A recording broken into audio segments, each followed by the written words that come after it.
그런데 가장 중요한 게 또 있습니다. 그게 밥을 지을 때 밥을 해 드셔야 되는데 방광암, 특히 방광암 환자들에게는 상당히 유용한 약이 될 수 있다고 생각을 합니다. 안녕하세요. 송기정TV의 일중환원 송기정 원장입니다. 오늘은 방광암에 대해서 설명을 드리겠는데요. 방광암 환자들이 치료 중에 꼭 해야 될 것, 또 지켜야 될 것들에 대해서 중점적으로 설명을 해보겠습니다. 방광암은 정도에 따라서 몇 가지로 구분을 하는데요. 점막이나 점막 하층에 침범한 그런 표재성 방광암과 근육층에 침범한 침윤성 방광암, 그리고 밖으로 나가서 전이된 전이성 방광암으로 나눌 수가 있겠습니다.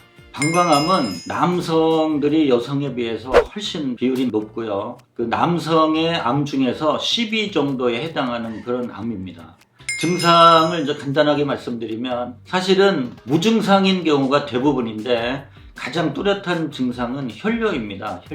혈뇨는 이제 유관적인 혈뇨와 현미경적 혈뇨로 나눌 수가 있는데요. 보통은 뭐 특별한 증상이 없기 때문에 발견될 가능성이 적고, 또 우연한 기회에 소변 검사를 해서 혈액이 나오는 경우 현미경적 혈뇨인데, 유관적 혈뇨라면 뭐 누구나 다 자각을 하고 빨리 검사를 하게 되지만 현미경적 혈뇨는 아무런 증상도 없고 변화들이 없기 때문에 나중에 많이 진행돼서 발견되는 경우가 많습니다.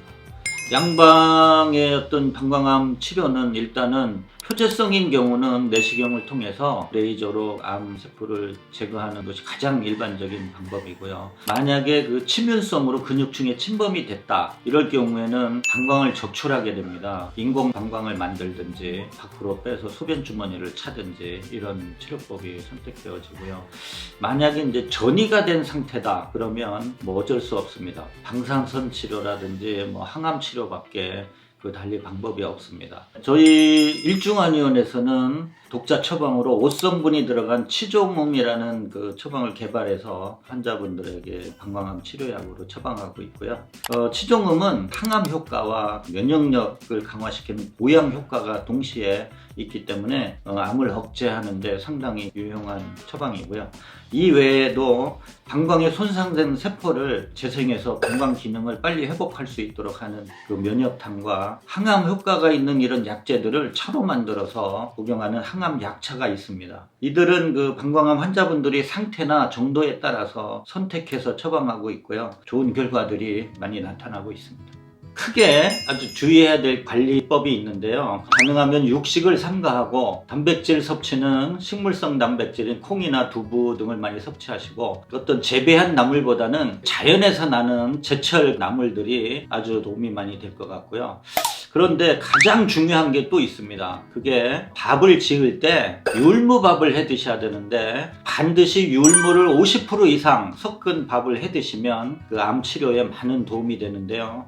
율무는 이제 여러 가지 그 효능들이 있는데요. 코익 셀룰라이드라는 성분이 있기 때문에 암의 생성이나 또 암의 증식을 억제하는 이런 효능이 있기 때문에 특히 방광암 환자들은 이 율무밥이나 율무차를 상시 복용하는 것이 치료에 많은 도움이 되기 때문에 특별히 율무에 대해서 강조하는 그런 말씀을 드리겠고요. 한방에서 많이 활용을 해요, 원장님? 활용하죠. 의인, 그 한약명은 의인이고, 이제 우리 일반적으로는 이제 율무라고 하는데, 민간요법에서는 율무를 사마귀를 없애는데 아주 좋은 효과가 있기 때문에, 사마귀도 어떻게 보면 이상세포거든요. 그게 사마귀라든지 뭐 종양이라든지 이런 걸 어쨌든 치료하는 그런 효능이 있기 때문에 민간에서도 많이 활용을 하긴 했습니다. 그렇지만 암 환자들에게 적극적으로 활용한 예는 그렇게 많지 않은데, 제가 볼 때는 그 율무가 특히 방광암 환자들에게는 상당히 유용한 약이 될 수 있다고 생각을 합니다. 둘째는 물입니다. 물 중에서도 깨끗한 물보다는 약성이 있는 물을 드셔야 되는데요. 상황버섯이나 뭐 차가버섯, 그라비올라, 율무 등 이런 약성이 있는 것들을 차로 꾸준히 끓여 드시면 좋은데요. 특히 이 중에서 율무는 성질이 좀 차기 때문에 반드시 볶아서 사용해야 되고요. 수분 섭취를 좀 충분히 하면 몸속에 있는 노폐물들이 많이 빠져나가서 암을 예방하고 또 치료하는 데 도움이 많이 될 수 있고요. 수분은 하루에 1 내지 2리터 정도 수분 섭취를 하는 것이 좋고요. 세 번째는 온열 치료인데, 몸을 차게 하면 암의 증식이 빨라지기 때문에 항상 몸을 따뜻하게 하고 우리가 먹는 모든 것도 다 가능하면 따뜻하게 드시는 게 좋겠습니다. 그 다음에 넷째는 금연입니다. 금연.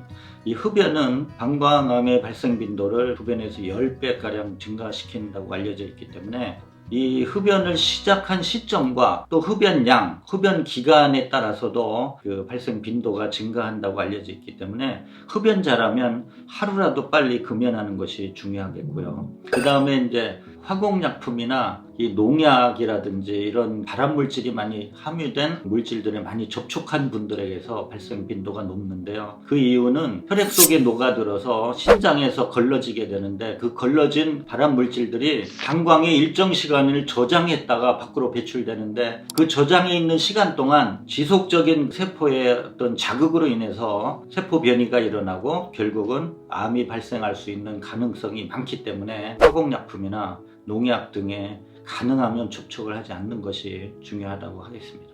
방광암과 그 환자분들이 많은 도움이 되길 바라고, 또 환우분들은 가장 현명한 방법이 뭔가를 선택해서 치료할 수 있도록 해야 되고, 그렇다면 분명 좋은 결과가 있을 것입니다.